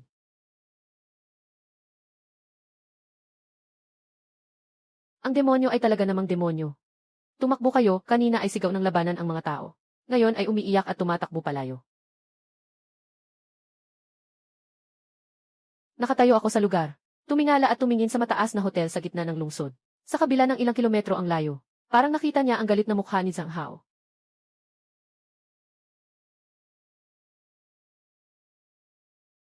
Ano ang susunod na gagawin? Zhang Hao, wala nang silbi ang iyong taktika ng dami ng tao. Ngayon, panahon na para ako ang kumilos. Ikapitong gabi ng pagdating ng katapusan ng mundo. Ang dati tahimik na abo at ulap ay nagsimulang mag-alon ng malakas. Nakatayo ako sa tuktok ng observation deck ng air raid shelter. Ang mahabang kutsilyo sa kanyang kamay ay bahagyang nanginginig, na naglalabas ng uhaw na buzing. Ngunit hindi siya tumingin sa kutsilyo, kundi matigas na nakatingin sa abot tanaw sa hilaga. Doon ay may isang madilim na pulang tsunami na papalapit. Na libu-libong mga nabagong nilalang ay nagkakasama. Parang isang mudslide, na rumaragasang dumarating dito. Nakatayo si Suking sa likod ko. Sa screen ng tablet na hawak niya, ang mga pulang tuldok na kumakatawan sa mataas na enerhiyang reaksyon, ay nagsama-sama na at naging isang pulang dagat. Mahigit 5,000 ang bilang. At may 3 pang-ikatlong antas na mga nilalang na pangulo sa ruro. Ito ba ang kanyang huling baraha? Nabaliw si Zhang Hao. Gumagamit siya ng sistemang paglikha upang magpalabas ng pheromone ng Peking Diyos. Para sa mga mutant na ito, ang signal na iyon ay parang tanging parola sa dilim. At ito rin ang pinakaakit na pagkain. Ngunit inilipat niya ang koordinato ng parola dito sa atin. Sa oras na ito, ang unang alon ng mga halimaw ay tumama sa mga minarkahang minahan na inilagay ko 3 kilometro ang layo. Siyang nakabaon sa lupa, daan-daang mga modipikadong tangke ng gas. Sabay na sumabog. Ang itim na ulap ng apoy ay sumiklab sa langit. Agad na nilamon ang daan-daang mga halimaw ng pangunahin. Hindi na mapigilan ng mga bitad. Bumaba ka at ilagay ang piraso ng Dragonstone. Ano man ang mangyari sa labas. Kahit na ako'y kumatok, huwag kang magbukas. Ano ang balak mong gawin? Ang ganitong kalaking alon ng mga halimaw, kahit ikaw ay bakal na bakal, ay madudurog din. Ang bakal ay madudurog. Ngunit ang itim na butas ay hindi. Napakaraming pagkain na inihatid sa pintuan. Wala akong dahilan para tumanggi dito.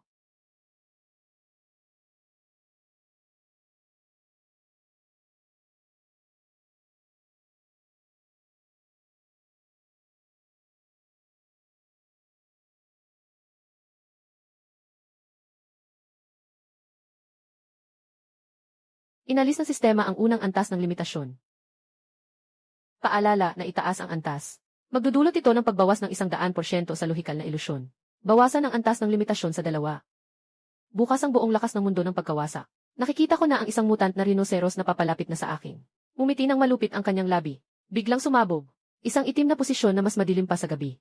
Sa aking sentro. Biglang sumabog. Ang daang beses na mutadong hayop na nangunguna. Parang tinamaan ng isang hindi nakikitang malaking kamay. Matinding pinukol sa lupa. Doon lang nagsisimula ang tunay na takot. Sa madilim na puwersa na iyon, nagsisimula nang magkarurok ang estruktura ng material.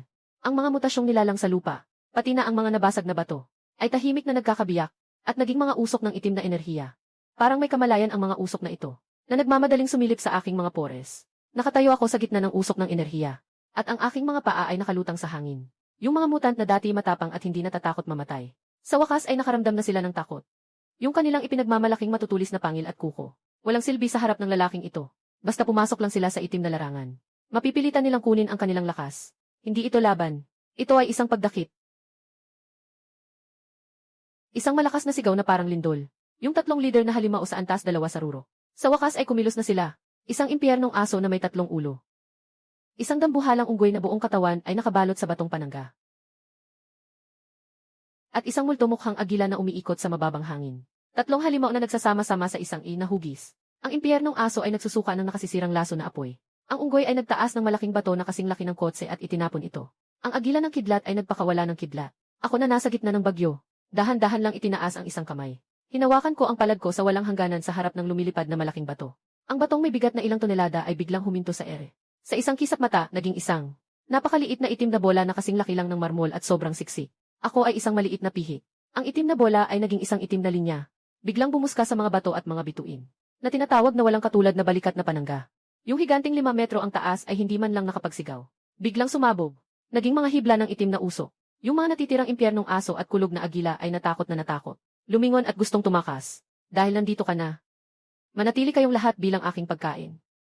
Nawala ang aking anyo sa lugar. Sa susunod na sandali ay lumitaw. Sa likod ni Lei Ying. Babala, sobrang lakas ng enerhiya, umabot na sa 30%. Ang antas ng katinuan bumagsak ng 30%. Malapit nang pumasok ang host sa estado ng pag-aalboroto. Bigla akong lumingon. Tumingin sa nakakasilaw na gintong liwanag sa sentro ng lungsod. May isang napakalaking gintong cake na naglalabas ng masangsang na amoy, na nagbigay ng isang di-tao na sigaw. Ang itim na ulap sa paligid ng katawan ay umabot sa taas na 100 metro. Nabumuo ng isang napakalaking anino ng bungo. Hindi na siya nagbigay pansin sa mga maliliit na halimaw na tumatakbo palayo. Sa halip, unti-unting siyang naglalakad papunta sa hotel. Bawat hakbang na ginagawa niya, ang lupa sa ilalim niya ay unti-unting naubos. Sa bawat lugar na nadaanan niya, ang mga ilaw sa gilid ng kalsada ay parang nagbabayad pugay sa kanya. Unti-unting pumuputok at namamatay. Sa kalaliman ng kanyang isipan ay isang kalituhan. Nakalimutan niya kung sino siya. Nakalimutan kung bakit kailangang lumaban. Tanging isang likas na instinto na lang ang kumakain sa gintong liwanag. Nang siya ay 500 metro na lang mula sa hotel. May isang maliit na anino ang lumitaw sa harapan. Napakaliit ng anino na iyon. Parang isang hangin lang ay kayang bumagsak. Hindi ko na siya makilala noon. Sa aking paningin, sa unahan, isang maliit na tuldok na may mahina na puting liwanag. Kahit nakakaunti ang enerhiya. Pero dahil nakaharang, kainin na lang natin ito.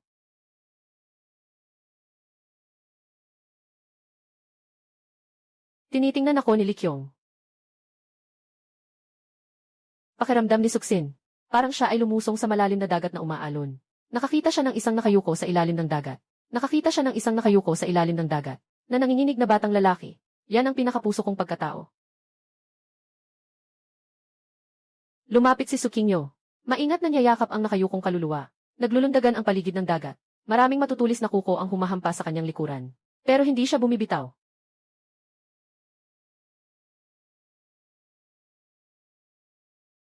Babalik na tayo sa bahay.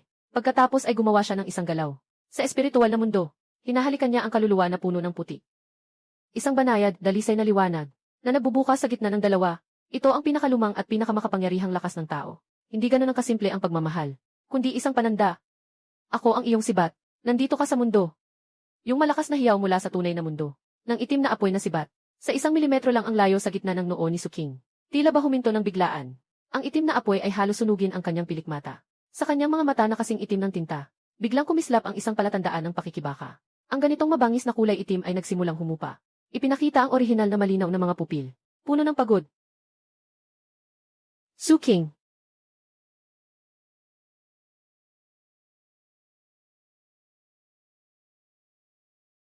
Ah. Ah. Ah.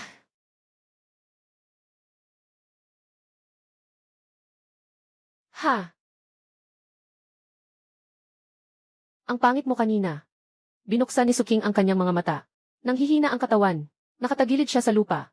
Tinitingnan niya ako na nagiging maayos na ang isip. Ngumiti ng mahina. Pasensya na, muntik na kitang masaktan.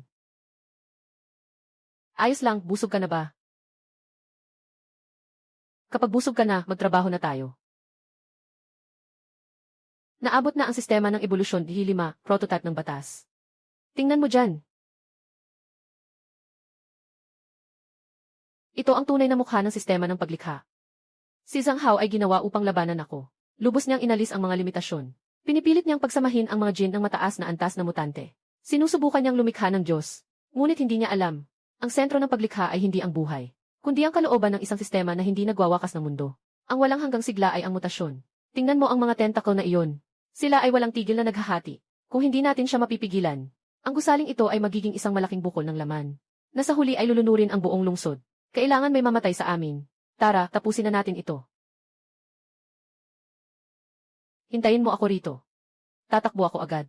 Parang bomba na sumabog pataas. Sumasampa sa mga abandonadong gusali sa gilid ng kalye. Papunta sa nagkikilos na bundok ng karne. Likyong, haha. Hindi ka pa rin namatay.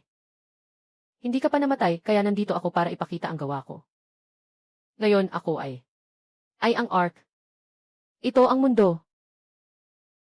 Zhang Hao, hindi mo ba gustong malaman ang lihim ng dual system? Sige, sasabihin ko sa iyo. Ang paglikha ay ang paglipat mula sa kaayusan patungo sa kawalang kaayusan. At ang pagwawalang bahala ay ang pagbabalik ng basura sa basurahan. Pagwawalang bahala, dumating ka sa tahimik na patay na lugar. Tingnan kung sino ang mas mabilis lumago ang mga pang-ugnay. Mas mabilis pa rin ang pagkagat ko. Nakatayo sa hagdan sa harap ng pintuan ng hotel. Ang dati umiikot na salaming pinto ay nawala na. Pinalitan ito ng isang napakalaking bunganga. Ang buong 38 palapag na gusali. Ngayon ay hindi na mukhang gusaling bakal at konkreto, kundi parang isang daliri na nakaturo sa kalangitan. Ang ibabaw ng pader ay natakpan ng makapal na banayad ng amag. Iyon ay ang bioarmor na nilikha ni Zhang Hao para sa depensa, na nagmula sa mga talim ng mga mutant na hayop, na lumalabas mula sa mga bitak ng pader, na parang mga damong dagat na sumasayaw habang kumikilos. Ito ang tinatawag niyang bagong mundo. Ang 7 matitibay na espada sa likod ko ay umaanta. Kinukuha ko ang ulo, ang liwanag ay sumisilay sa mga hadlang. Diretsong tinitigan ang nagangalit na gintong enerhiya sa itaas. Sa susunod na segundo, ang buong tao ay naging isang itim na ilaw na dumadaloy. Isang itim na ilaw na dumadaloy. Diretsong tumago sa malaking bibig na iyon. Bukas ang malaking bibig na sinusubukang kumagat. Ngunit nang mahawakan ako, naging tahimik ang buong katawan. Ano man ang patay na lugar na iyon, agad itong nagwasak at naging itim na abo.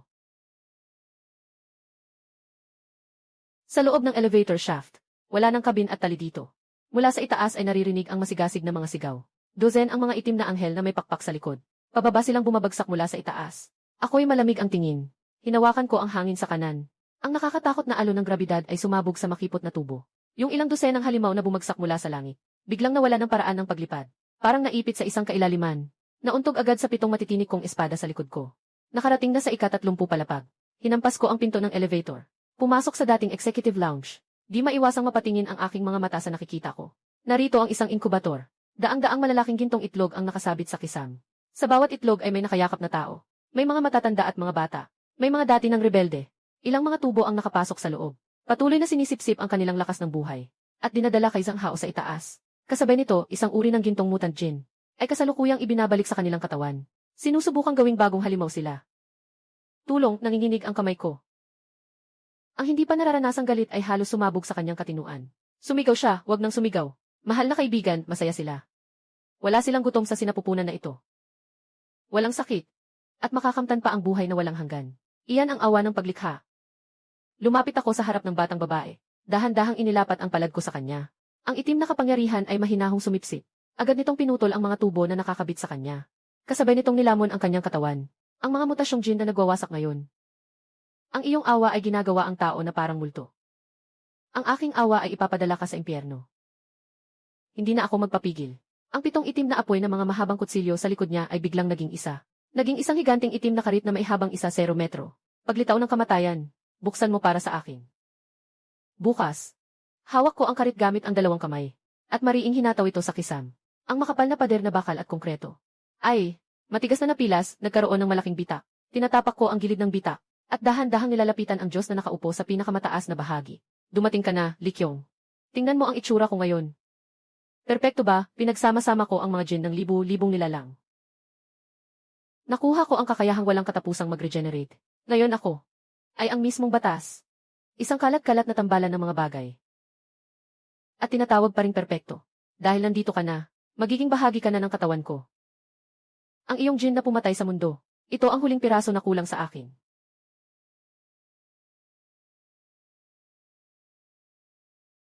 Paglihis ng enerhiya sa paglunok, pero ito ay proteksyon lamang. Harapin si Zhang Hao na halos walang katapus-tapusing enerhiya. Ang aking energy tank ay bumababa sa nakikita kong bilis. Walang silbi, ako ay walang hanggan. Hahaha, bigla akong tumigil sa pag-itsa ng kutsilyo. Hinayaan niyang tumagos ang isang laser sa kanyang balikat. Tinutukan ko si Zhang Hao sa kanyang malaking core. May isang sulyap ng baliw na determinasyon sa aking mga mata. Kung hindi ito mapuputol, kakainin na lang ito. Nagsimula ang sistema ng huling anyo ng babala. Huling anyo. Ang hari ng labis na pagkain ay ganap na gigibain ang katawan ng host. At magiging purong anyo ng enerhiya. Tagal, 3 minuto. Ang mga kahihinatnan ay maaaring hindi maibalik. Dapat bang ibalik sa anyong tao? Naghihintay si Suking na makauwi ako. Kaya tiyak na babalik ako upang isagawa ito. Boom, nagbago ang kulay ng langit at lupa. Noong una, ako ay tao pa. Naging isang napakapayak, napakatinding itim na uso, na bumuo ng isang napakalaking itim na mukha. Si Zhang Hao, na patuloy na nagtatawa, nang makita ang nakakatakot na tanawin. Ang kanyang tawa ay biglang huminto. Ang kanyang ipinagmamalaking-malaking katawan, ay naging katawa-tawa. Sa harap ng itim na dambuhalang anino na ito, nilalamon ang langit at lupa, nagdadalamhati ng sabay. Isang takot na hindi mailarawan ng salita ang sumalubong. Sumabog, ito ay hindi na pisikal na grabidad, kundi ang pag-alis sa antas ng mga batas. Hindi ako ay Diyos. Hindi mo ako maaring kainin. Sumpa, sumpa. Dahil gusto mong lamunin. Pipigilan kita hanggang mamatay ka. Walang kahit anong pag-iwas sa itim na ulap na aking nilikha. Sa halip, kusang lumapit ito. Noong panahong iyon, tahimik ang mundo. Ang espasyo sa aking loob. Ang walang katapusang kadiliman, ang walang hanggang kawalan. Nakatayo si Zhang Hao dito. Nanatili pa rin siyang nakangiti. Sa kanyang mapagmataas na anyo na may gintong liwanag. Tinitingnan niya ang paligid na madilim. Nakangisi siya ng malamig. Likyong, sobra kang arogante. Akala mo nanalo ka na kapag natikman ko ako. Ang aking enerhiya ay 10,000 ang lakas mo. Sa loob ng espasyong ito. Ako ang tunay na may kontrol. Gusto kitang pasabugin mula sa loob. Agawin ang katawan mo. Ngunit dahan-dahang sumilaw ang isang pares ng mata sa dilim. Isang pares ng mata. Dito sa lugar na ito. Ako ang batas. Ah, bitawan mo ako. Ano ito? Si Zhang Hao, sa nakaraan, kinuha mo ang pagkakataon ko. Wala naman akong sinabi. Sa panibagong buhay, kinuha mo naman ang sistema. Wala rin naman akong sinabi. Pero hindi ka dapat kumilos. Hindi dapat inabala ni Suking ang mga inosenteng tao. Kukunin ko ang iyong sistema ng paglikha.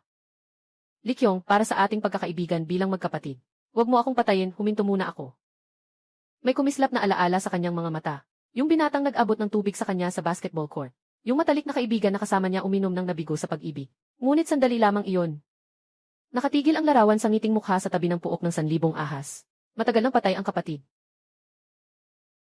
Namatay na siya sa puok ng 1,000 ahas. Kasabay ng paghawak sa gintong pinagmulan, naramdaman ko ang bagay sa aking kamay, na parang isang nagbabagang bakal. Ito ang tunay na katawan ng sistema ng paglikha. Isang napakalaking sigla ang dumaloy mula sa aking braso papasok sa aking katawan. Babala. Nagbanggaan ang dalawang pinagmulan. Malapit nang bumagsak ang sistema. Malapit nang maglaho ang host. Sa labas, yung malaking itim na ulap sa langit nagsisimula ng magliyab. Nag-iiba-iba ang liwanag. Minsan sumisikat ang gintong liwanag. Nang madilim, sinipsip ng itim na ulap ang liwanag ng ginto. Ang mga alon ng pagsabog ay nagpapakilo sa buong Jiangsheng. Tumingala si Su King. Tumingin sa itim na anino na nawawala sa kontrol sa langit. Puno ng luha ang kanyang mga mata. Nararamdaman niya na si Li Qiong ay nasa isang laban na mas masakit pa kaysa sa kamatayan. Kung matalo siya, ang pagsabog ng enerhiyang ito ay magpapantay sa paligid na may daang milya ang radius. Sa sandaling iyon, isang mahina na tinig ang umalinggaw sa isip ni Su King. Gusto ko nang matulog. Hindi ka pwedeng matulog, Li Qiong. Sinabi mong dadalhin mo ako pa uwi. Isipin mo, ang paglikha at pagkawasak ay hindi magkasalunga. Parang paghinga. Isang hinga, isang eksale. Pinapaikot sila ng yinyang na isda. Huwag silang hayaan mag-away. Hininga ng yinyang.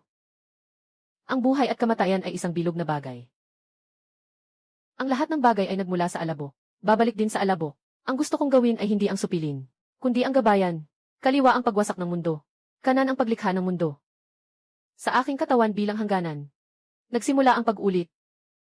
Ang nagugulong ulap ng kaguluhan ay biglang huminto. Agad na sumunod, lahat ay nakakita ng isang eksenang hindi malilimutan sa buong buhay. Ang malaking itim na ulap ay nagsimulang humigpit at umikot. Sa proseso ng pag-ikot, ang ginto at itim ay hindi na nag-aaway, kundi parang isang taiji. Nagtutugma ang simula at wakas. Nagsanib na bilang isang buo. May ginto sa loob ng itim. May itim sa loob ng ginto. Malaki at marangal ang alon. Isang alon ng kaayusan ang dumaan sa buong lungsod. Sa ilalim ng alon na ito, nawala ang abo at usok. Parang sinag ng araw na tumagos sa ulap. Ang mga mutante na naninirahan sa bawat sulok ng lungsod. Sa ilalim ng liwanag na ito, ang galit na enerhiya sa loob ay biglang nawala. Tumigil sila sa pagungal. Nakanganga na tinitingnan ang langit. Pagkatapos ay unti-unting bumalik sa madilim na sulok o sa malalayong gubat. Binabati kita, host, na matagumpay na nagkaisa ang dual system.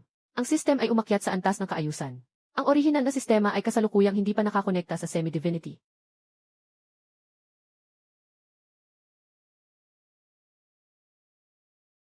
Napatakot ako ng husto. Akala ko hindi ka na makakabalik. Nanilaki ang katawan ko ng bahagya. Pagkatapos ay dahan-dahang kinuha ang kamay niya at niyayakap siya. Pero hindi nagsalita. Naramdaman ni Su King na may mali. Itinaas niya ang ulo. Tinitigan ang kakaibang kulay ng mga mata. Li Qiong, anong nangyari sa'yo? Su King, nagtagumpay ako. Na-restart ko ang mga batas ng mundong ito. Simula ngayon, ang enerhiyang lumikha ay magbibigay buhay sa lupa. Magbubunga ito ng pagkain. Ang enerhiyang sumisira ay magpapabagsak ng basura at virus. Panatilihin ang balanse. Hindi na muling darating ang alikabok na ulap. Ang galing, umuwi na tayo. Sa silungan ng depensa, ako ang magluluto para sa'yo. Hindi na ako makakabalik. Sobrang lakas nito. Hindi kayang dalhin ng katawan ng tao. Para mapanatili ang balance na ito, huwag hayaan muling bumagsak ang mundo. Kailangan kong maging sentro nito. Anong ibig sabihin? Ibig sabihin ay kailangan kong matulog. Magiging bahagi ako ng espiritu ng lungsod na ito. Palaging nag-aayos ng enerhiya. Kung hindi ito gagawin, ang dalawang puwersang ito ay mawawala sa kontrol. Biglang sasabog ang mundong ito. Hindi ko alam kung gaano katagal ang tulog. Marahil 10 taon. Hanggang sa maging ganap ang mekanismo ng sariling pag-ayos ng mundong ito. Maaari na akong magising. Natunganga si Su King. Napanalunan ang mundo. Ngunit natalo ka. Ito na ba ang katapusan? Hindi ko ito tatanggapin. Dapat may ibang paraan pa. Sistema, lumabas ka. Gusto kong magpauli. Huwag kang umiyak, hindi ako patay. Nagpalit lang ako ng paraan para samahan ka. Sa bawat sinag ng araw na makikita mo mula ngayon, bawat hininga mo, may aking anino. Ako'y bumaba, at dahan-dahang hinalikan ang noo ni Su King. Isang gintong lila na binhi ang sumunod sa halik na iyon, at pumasok sa gitna ng kilay ni Su King. Iniwan ko sa iyo ang pinakamataas na susi ng sistema. Kung may mga has na manakit sa iyo, o kaya mulagain ang mundo, gisingin mo ako. Kahit gaano ako kapuyat, gagawin kong gisingin siya. Pagkatapos sabihin ito, ang katawan ko ay naging mga liwanag na nagliliparan sa hangin. Hindi naglalaho ang mga liwanag na ito. Sa halip, pumasok sila sa ilalim ng lungsod ng Jiang. Pinagsama ang bawat pulgada ng lupa.